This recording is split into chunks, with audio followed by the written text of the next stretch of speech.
What's up, Non-Fungible community? This is your host, Non-Fungible TC. To be honest, this week I was actually contemplating whether I should do a video or not because it was pretty much stressful for me because as you all know, the market took a huge dip and I unfortunately am one of those who bought in right before the dip. But this is not my first rodeo. I do have conviction. Back in May, I experienced the same thing, but I didn't notice that it will happen again.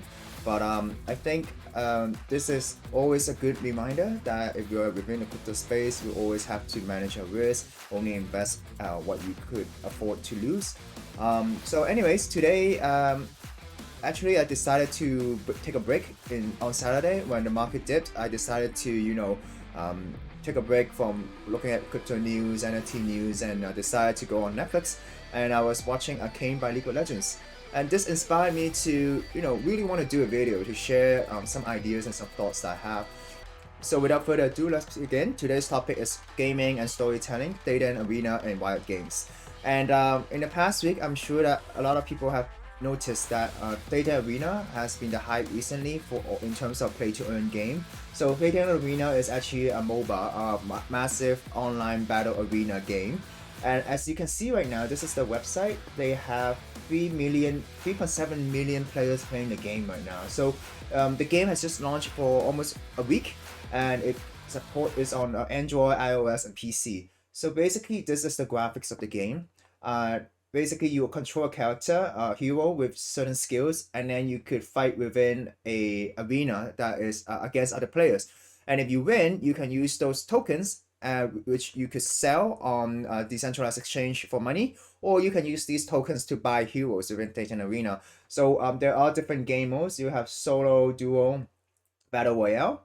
You have deathmatch 4 versus 4, and you have superstar, which is a type of gameplay. It's kind of like capture the flag, and then where they drop stars, and then you get the stars for points for your team. And then they have tower destroy, which is similar to League of Legends, where you collect a battery, and then which is also similar to capture the flag. You collect the battery, and then after a while a robot spawns, and then you try to destroy other people's base. So this is a very interesting game, and because I have been within the space for a while, and back in May, after the cryptocurrency dip and cryptocurrency crash, I've decided that speculation is not the way to go. But instead, you should, if you are looking for conviction, you really should look into the space. You really should look at what cryptocurrency and what this space is all about.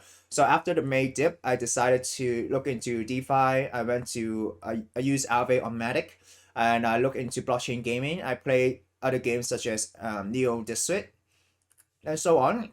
I also explored other blockchain games, and also I was able to, understand the space, understand the potential. And the reason why I think Thetan Arena is doing a great job as a start, and why do they have 3.7 million users, is that they are making it fun to play. Because there are other blockchain games that I played in the past. It wasn't really fun. It feels like you're playing the game just to earn token. But for Thetan Arena, there is some playability. There you could have different characters. There's different variations, so it does have a longevity in terms of gaming. So the interesting thing is that you earn Thetan coin, so you could buy and trade, heroes. These heroes are actually all NFTs, and also so their team is actually based in Vietnam, I believe. So I'm really happy for them. I'm really happy for a team that is based in Asia that is gaining popularity. And so in Thetan Arena, you could actually buy right now Thetan boxes where you could buy the superheroes that you could use within the game. And to be honest, it's not cheap. Even a common box costs 150 BUSD, and once you buy it, you will unlock a hero, and the drop rate is randomized based on which type of box that you buy. So I won't get into detail in this video, but as you can see, if we look at this marketplace, these are all NFTs that you can buy. Okay. You sort by the cheapest item. The cheapest is right now 120 USD. So how it works is that if you buy a superhero using these Thetan boxes, you could use them to participate in battles, and then you could earn the in-game token. As you can see, however, each superhero is capped on how many battles that they can win this token. So for example, this superhero has 221 battles. Okay, so after 221 battle, they will no longer be eligible for earning the GTHC, which is the Thetan Arena token. So I think this is a way how they manage the token and also the tokenomics. As someone who did not pay to buy a superhero, you could still play the game. At first, they will give you 3 superheroes out for free, or 3 characters for free, and then you could use three characters to level up different ranks in order to get the in-game token. And then after a certain amount of in-game token, you could buy heroes within the game in order to earn the Thetan Arena token. Or else, it will take you a long time to earn these tokens because you have to go through different ranks. You only get tokens when you level up different ranks. You do not get tokens for the games that you played. Okay, so to be honest, I think there is some hurdles in order for free to play, but this is definitely a play to earn game, and compared to a lot of games out there, this is a very exciting game. The reason why I want to talk about Thetan Arena in this video is that when we talk about blockchain gaming, there's a few factors that contributes to the success. A while back, I applied for a blockchain gaming company here in Hong Kong. I was told that I went to the second round of interview, but for some reason they did not follow up. But they told me to prepare this something to share about my thoughts on blockchain gaming. So I decided to share a slide saying what makes a successful NFT game, and we could also use this as a case study to explore why Thetan Arena was successful with 3.7 million users within 1 week. So the first thing is monetization and ownership. Okay, so if the game is targeted to existing blockchain fans, it's likely that they are more money driven and ownership driven, and therefore there must be a way for them to monetize the experience. So this is true. People, to be honest, I think the reason why there are other type of MOBA games in the mobile world, and why are people playing Thetan Arena? Because they want to win in-game tokens, they want to win the NFTs. So that's why they are playing this. So monetization, ownership, incorporating NFTs into the game is very important. But one of the important things is the ease of entry. So I tried the game this week. Basically, you do not need a crypto wallet to start the game. All you need to do is just download the app on the mobile phone or the computer, log in with an existing email, and you can start playing the game. It is only if you have a crypto wallet and if you want to link it to your game, you could do that on their marketplace website. Okay, so there is an ease of entry. So there's a lot of that's the reason why people could get in the game easily without starting a crypto wallet. So to create a network effect, it is important that the game could be easily accessible. Okay, so if the user have to pay gas fee and swap token for every transaction, there would not be mass adoption. And the next thing is community engagement. Okay, because blockchain gaming is still in its infancy, it's important for a supportive community. So Thetan Arena is a game that was hyped by several YouTubers in the past as well. They took the time before the release. So before that, there is a lot of noise and there is a community behind this, and that is why they were able to kickstart with so many players. And the third thing is interactive marketing experience. Okay, so blockchain is still relatively new and more efforts must be made to justify the time spent on the new technology. So the use of VR, AR, or even AI for personalization can be used to create a new marketing journey. So the thing that I'm referring to in here is Star Atlas. In the beginning, when Star Atlas was trying to raise funds, they decided to sell NFT posters of the game. And these NFT posters could actually be interacted with a filter on Instagram. So basically, you will see a 3D effect of these posters if you scan it with an Instagram filter. So these are interactive marketing experience that could get people's attention in this very competitive space. And the next thing is intellectual property and gaming experience. So by creating the game using an existing IP, a game could capture its existing fans. For example, VV, they have a DC Comics, Marvel, Disney IPs. And in order for a game to have a lower churn rate, it is important for the game to be interesting and fun. So within Thetan Arena, they are successful because they have different game modes, and then these game modes, the map actually rotate from time to time. So this is a different gaming experience compared to other games where you only click a button in order to get tokens and so on. So I think Thetan Arena is pretty successful. But another aspect of this video is storytelling, and storytelling is something that really builds an IP. Yesterday, I actually just finished the whole series of Arcane Season 1, which is from League of Legends, which is a story between Jinx and also Violet, okay? So this is Arcane League of Legends, and for those of you who do not play the game, personally, I do have a lot of experience with the game. I started playing in 2013, so that is 8 years ago. And this is actually a CV that I made to apply for League of Legends when 8 years ago.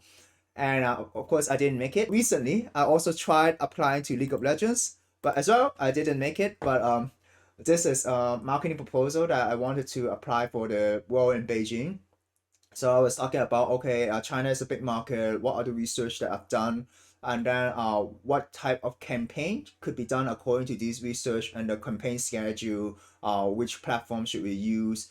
And how do we, monetize on different generations and, bridge people together by playing games and different type of activations. If there's a chance, I would love to, join the Riot Games family. But anyways, the reason why I'm here is that I wanted to share with you that this is a very good animated series. I really enjoyed it. And if you look at Rotten Tomato, their average tomato meter is actually 100%. And then there's a 97% average audience score. And the reason why I really like this is that you don't really need to play the game to enjoy the animated series. It is very heartbreaking, and it talks about class struggle, different type of social levels and how to struggle with each other within the game. So it is a very deep lore. It is a very deep and it's also about sisterhood, friendship, mentorship, and things like that. So it is a very you should watch it if you don't if you haven't seen it, and if you don't play League of Legends, you can still enjoy this really brilliant animated series. The way that they craft the world, the way that they use music, the way that they even use the different style of animation within the video, it's just stunning. It's just beautiful, and it just hits you in the feeling. And so I was watching this yesterday. I finished the whole season yesterday, and what I think is that for blockchain gaming to be successful in the future, because right now everyone is I wouldn't say everyone, but a majority of people are driven by monetary compensation in playing the game. But in order for a game to be successful, for League of Legends, they have been successful for quite a while. Well, the gameplay is pretty much the same. You have two teams against each other, but right now what they're trying to do is they're trying to build a story. They're trying to connect the viewers or the gamers to the characters. So after watching this, I really wanted to, if they have an NFT, I would really want to buy it. I would really want to own it, to own this moment of how I felt after watching the show. And the reason why I made this video is that for blockchain gaming companies to be successful in the near future, they have to work on the storytelling. They have to work on the world that they're trying to present. They can't just provide monetary incentive, because monetary incentive would there's a lot of costs and benefits within that. And but when you create a brand, when you create an IP, when you create characters that people love, that people can relate to, people will stay here for these characters because they have a personal relationship with these characters. So this is something that I think blockchain gaming companies could refer to. But I also found out something very interesting, because I went back to I paused playing League of Legends for some time because I was busy working on my channel, exploring NFTs and also the cryptocurrency universe. But I went back to the game yesterday and I found out a few very interesting things. So yesterday I found out that actually League of Legends launched something called Avatar Creator. So you can actually create your avatar using the website. And the funny thing is that they said the possibilities are endless and your avatar will be as unique as, well, you. So basically what happened is that you could click into this League of Legends Avatar Creator, and then you could customize it like playing an RPG game, create your own character, and then different eyes, different eyebrows and glasses and so on. So this is me customizing a character, just to show you. And the reason why I think this is very interesting is that this is unique. They're trying to give the user an experience to create something that is unique. And when we talk about unique within the crypto world, the only thing that comes to mind for me is non-fungible tokens, something that is unique. So I was just curious why they did this. Well, they did this probably to promote the Arcane series, because all of these assets are actually all of these gears and things like that are actually within the Arcane or the whole League of Legends story or background. But another reason why another reason why I think they wanted to create this is that I think they're testing the market, and they're testing the fan base on whether there are people who are interested in building something or creating something that's unique for themselves. And if there are a lot of people using this software, it is possible that maybe they might notice that, oh, our fans do want something that is unique, something that belongs to them. So what would be next? Would it be possible that they could, launch NFTs where you could purchase or you could win within a game, and then you could create your own avatar, or maybe, well, to be honest, making skins and NFT is a bit far-fetched. There's a lot of vested interest. But is it possible for League of Legends to, enter into this space using another project or using another thing like an avatar creator in order to embrace the cryptocurrency audience? So I think this is very interesting, and I'm not sure if anyone have overlooked this, but I do think this is because, to be honest, we all know that Riot Games is actually owned by Tencent, and Tencent is a multinational Chinese conglomerate, a technology company. So there are some things that might restrain them from doing certain things. But I think because League of Legends itself does have its own autonomy, there are some other things that they can explore within this ecosystem. And another interesting thing is that I've noticed that I went to League of Legends website, and then there's this RiotX Arcane until next time. So basically, Arcane Series 1 has ended, and the next one would be out in 2022 or 2023. So there is some time that we have to wait. But this is basically an article by Riot Games about, what they're doing, after Arcane, and then Arcane has a lot of popularity. But what made me very excited is actually this video. Hypixel Studio bring Hytale to life, okay? So basically what happened is that, okay, here's the video. Let me show you the video. Writers come up with amazing ideas, sometimes crazy ideas. I wish we can do them all, but we can't focus on everything. And then sometimes we realize we're not necessarily the best studio to make these games. And that's kind of how I felt when I met Noxy and the team at Hypixel. They came up with a demo of Hytale, and I right away saw that we had something special. It was both familiar but also different. Different because it's a different game. It's a different genre than what we're used to. But familiar in the way they talk about the community, the way they're willing to challenge conventions, their dedication to one game, and their commitment to make it better and better for years to come. That sounded very familiar to us, very Riot. And that's why we decided to partner with them and eventually have them join our family. I want you to know all about this, but I'm not the best person for this. So let me invite my friend Noxy to tell you about this journey.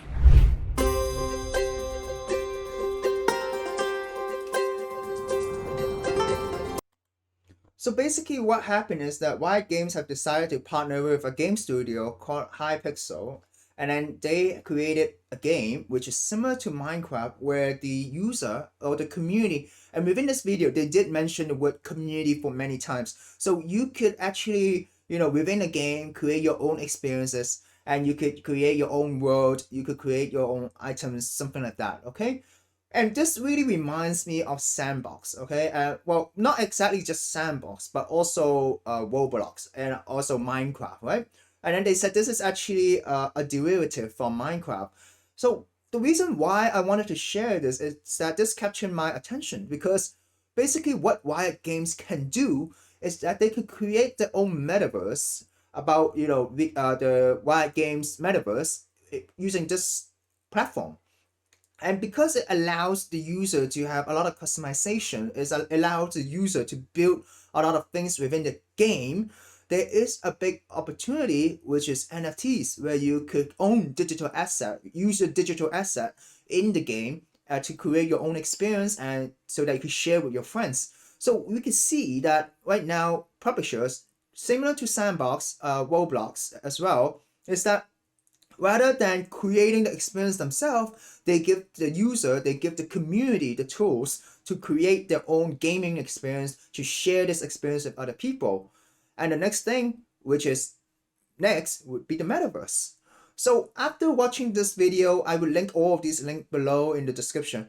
I feel very excited about where Riot is going. I do see there is a play that is NFT related, that is possibly metaverse related. I could be wrong nonetheless, but I think Riot Games being such an innovative company, or being a company that's so big with a lot of research, a lot of professionals, they definitely would have noticed the crypto space, the NFT space, the metaverse play that we have right that's happening right now. So I think that this is just some observation that I have, and I think it is very exciting. As you can see, in this game, you can actually fight monsters, create your own experience. You could customize your land and stuff like that.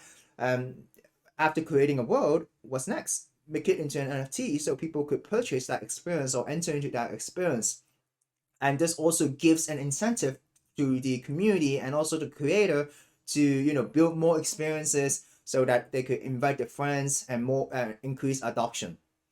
So I think this is really exciting, and it's just something that I've seen, while going back to League of Legends, and then something that really excites me a lot. And I really wanted to create a video so that I could share with all of you here, and so that you don't miss out, and you hear here first that I think Riot Games or League of Legends themselves might be, as you can see, there's a lot of customization here.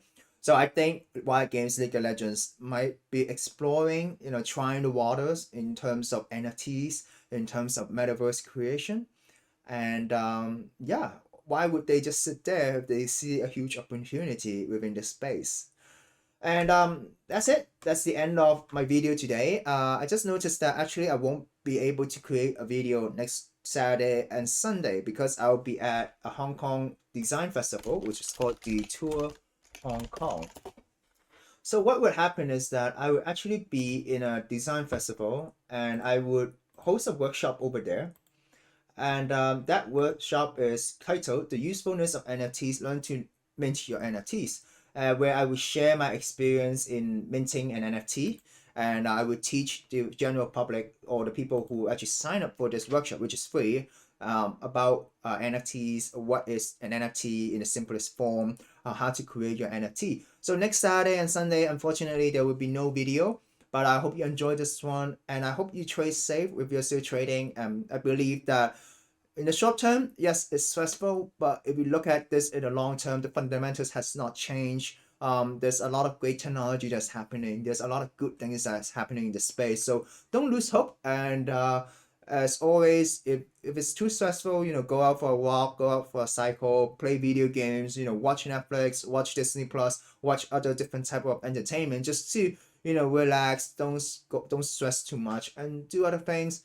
And think of new ideas, think of new possibilities, and within these possibilities, think of something to do to occupy your time. And by then, when you look back at the market, it'll probably have recovered, and also maybe you'll have some gains for holding. And none of this is financial advice. I do hope you enjoy the show. Bye bye.